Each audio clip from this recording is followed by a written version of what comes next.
ఇవాళ రోజున చంద్రబాబు నాయుడు గాని, ప్రతిపక్షాలు గాని ఎలక్షన్స్ దగ్గర పడే కొంది వాళ్ళ చేష్టలకు కానీ, వాళ్ళు మాట్లాడే మాటలకు కానీ ఎలాంటి అర్థం లేకుండా పోతుందని జెప్పేసైతే అనుకోవచ్చు.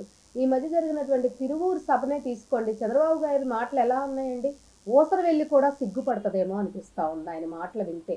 వాళ్ళ రోజున నిన్నటి వరకు తానే ఒక విజనరీ అని జెప్పేసి, భవిష్యత్తులో ఏం జరుగుతుందో కూడా తాను ముందే గ్రహించి మరీ చేస్తానని జెప్పేసి గొప్పలు చెప్పుకుంటూ ఉన్నాడు మరాయన. మరి ఇవాళ రోజున వైఎస్ఆర్సీపీ గత 56 నెలలుగా అమలు చేస్తున్నటువంటి పథకాల్లో కొన్ని కర్ణాటక, తెలంగాణలో కాంగ్రెస్ మేనిఫెస్టోలోని కొన్ని అంశాలను కాపీ కొట్టి మరి గత ఎన్నికల మేనిఫెస్టోలో ఆయన పెట్టి ఎగ్గొట్టిన మరికొన్ని హామీల్ని కలిపి ఇప్పుడు మళ్ళీ చంద్రబాబు ప్రజలను మోసం చేయాలని ప్రయత్నిస్తున్నాడని చెప్పుకోవడానికి ఇది నిదర్శనం కాదా? అంతేకాదు సీఎం జగన్మోహన్ రెడ్డి గారు అమ్మ ఒడి పిల్లలు పేరిట పిల్లలకు స్కూల్‌కి పంపి మహిళలకి 15,000 రూపాయలు బ్యాంక్‌లో ఏస్తా ఉన్నారు. అది మీకు అందరికీ తెలుసు. ఇవాళ రోజున దాని పేరు కూడా మార్చేసి ఏం చేశారు అమ్మ ఒడిని తల్లికి వందనం అంట. తల్లికి వందనం అని చెప్పేసి చెప్తా ఉన్నాడు. అంతేకాదు జగన్మోహన్ రెడ్డి గారు కాపు నేస్తం, ఈబీసీ నేస్తం, అలాగే డ్వాక్రా మహిళలకి వడ్డీ రుణమాఫీ పథకాల ద్వారా ప్రతి అక్క చెల్లెమ్మలకి ఈ 4.5 సంవత్సరాల్లో 50,000 నుండి 1,00,000 రూపాయల వరకు నేరుగా వారి ఖాతాల్లోనే జమ చేసినటువంటి విషయం అందరికీ తెలుసు రాష్ట్రంలో. దీని స్థానంలో చంద్రబాబు ఏం చేస్తున్నాడు? మహిళలకు నెలకు 15,000 రూపాయలు ఇస్తానని చెబుతున్నాడు. అంతేకాదు 2014 ఎన్నికల్లో జాబ్ కావాలంటే బాబు కావాలి అని చెప్పేసి డబ్బాలు కొట్టుకుంటూ మరీ ప్రచారం చేసిన విషయం మనందరికీ తెలిసిందే. మరి నిజంగా చంద్రబాబుకు మనస్సాక్షి ఉంటే 2014, 2019 మధ్య ఎన్నికల్లో ఆ ప్రభుత్వ ఉద్యోగాలు ఇచ్చారో లేదో చెప్పండి. ఖచ్చితంగా చెప్పాలంటే చంద్రబాబు 5 ఏళ్లలో 500 మందికి ప్రభుత్వ ఉద్యోగాలు కూడా భర్తీ చేయలేనటువంటి పరిస్థితి ఈ రాష్ట్రంలో ఉన్న అందరికీ తెలుసు కాదంటారా? మరి మళ్ళీ అధికారంలోకి వస్తే మాత్రం 20 లక్షల ఉద్యోగాలు ఇస్తాడంట. ఇది ఎలా సాధ్యం? బాబే చెప్పాలి మరి. అసలు ఎన్ని ఖాళీలు ఉన్నాయో తెలుసా మీకు? నోరుంది కదా అని ఏది పడితే అది మాట్లాడితే ప్రజలు పిచ్చి పట్టిందని అనుకుని ఇవాళ రోజున కామెంట్ చేసుకున్నటువంటి పరిస్థితి మన అందరం కూడా చూస్తున్నాం రాష్ట్రంలో చంద్రబాబు నాయుడు గారి గురించి.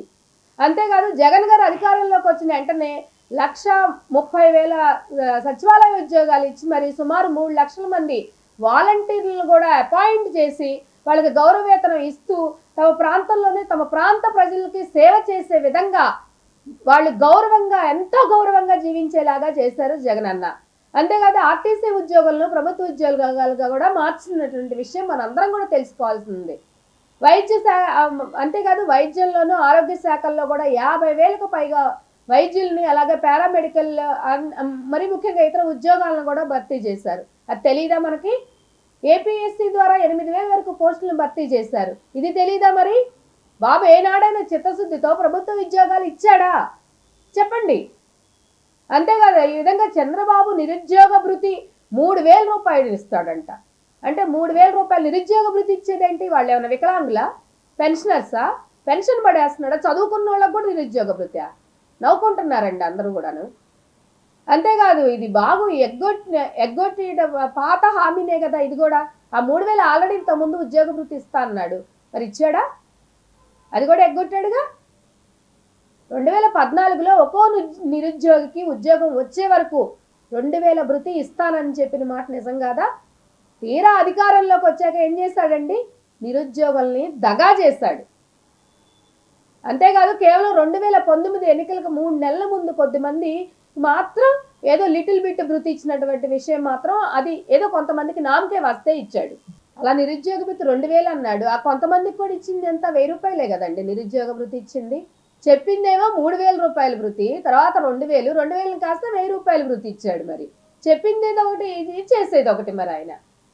అంతేకాదు ఉద్యోగాలు భర్తీ చేయకుండా ముఖ్యంగా ఆ భృతి కూడా చెల్లించకుండా నిరుద్యోగుల్ని నిలువునా మోసం చేసి ఆ విషయాన్ని చంద్రబాబు మర్చిపోయి ఉంటారేమో కానీ రాష్ట్రంలో ఉన్నటువంటి ప్రజలు ఎవ్వరు కూడా మర్చిపోలేదండి.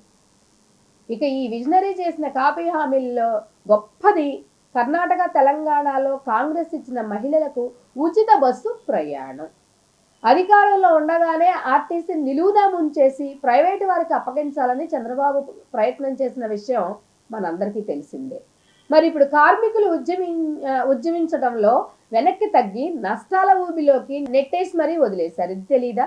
జగన్ అధికారంలోకి వచ్చాక ఆర్టీసీని ప్రభుత్వంలో విలీనం చేసి మరీ ఆ సంస్థల్లో ఉన్నటువంటి కార్మికులకు కూడా భద్రత కల్పించారు. ఈ విషయం తెలీదా మీకు? అంతేకాదు ఇవన్నీ ఉచితంగా ఇచ్చేవే కదా బాబు! మరి గతంలో జగన్ గారు ఇచ్చే ఉచిత పథకాల వల్ల రాష్ట్రంలో మరో శ్రీలంక అవుతుందని గోల చేసావెందుకు? చెప్పండి. ఇప్పుడు మరి మన రాష్ట్రంలో అమలు చేస్తున్న పథకాలతో పాటు పక్క రాష్ట్రాల్లో కూడా అమలు చేస్తామంటున్నావు కదా అని మరి అప్పుడు కాదా శ్రీలంక? మీరు చెప్పండి. ఈ అబద్ధాలకి, మోసాలకి అంతే లేకుండా పోతుందని చెప్పుకోవాలి చంద్రబాబు నాయుడు గారికి. అంతేకాదు చంద్రబాబు నాయుడికి నిజంగా మనస్సాక్షి ఉంటే 2014 ఎన్నికల సమయంలో ఇచ్చినటువంటి 600 హామీల్లో అధికారంలోకి వచ్చిన తర్వాత ఎన్ని అమలు చేశారో చెప్పమనండి ధైర్యంగా ముందుకొచ్చి. అసలు టీడీపీ వెబ్సైట్ల నుండి మేనిఫెస్టోని ఎందుకు తొలగించారు? అది ముందు ప్రజలందరూ కూడా అడుగుతున్నారు. దాన్ని ఎందుకు డిలీట్ చేశారో చెప్పండి చంద్రబాబు నాయుడు గారు. ముఖ్యంగా ముందు ఇప్పుడు రాబోయే ఎన్నికల్లో ఇంకా దాదాపు 100 రోజుల్లోకి వచ్చేసాయి, ఒక 10 వారాల్లోకి వచ్చేసాయి. మనకి ఎలక్షన్ కూడా కోడ్ రాబోతా ఉంది ఫిబ్రవరిలో. మరి అలాంటప్పుడు ఇంతవరకు మీరు లిస్ట్నే ప్రవేశపెట్టలేదు. అసలు అభ్యర్థుల లిస్టు పక్కన ముందు రిలీజ్ చేయండి. హామీల తర్వాత, మేనిఫెస్టో తర్వాత, హామీల తర్వాత ముందు అభ్యర్థుల లిస్టు కూడా బయట పెట్టండి. మరి ఇప్పుడు ఎలా ఉందంటే అందరూ కుమ్ముకోవడం అవుతుంది. మీరు చేసే చేతల వల్ల కావచ్చు, మాటల వల్ల కావచ్చు. ఏమవుతుందంటే రాష్ట్రంలో ఉన్నటువంటి ప్రజలు కావచ్చు, నాయకులు కావచ్చు, ఎవరైనా ఒకళ్ళనొకళ్ళు దూషించుకోవటాలు, తిట్టుకోవటాలు, ఇంకా రానున్న రోజుల్లో యుద్ధాలు కూడా మొదలయ్యేటట్టున్నాయి. కాబట్టి కామెంట్స్ ఇవన్నీ వదిలేసి ముందు మీరు లిస్ట్ బయట పెడితే బాగుంటుంది.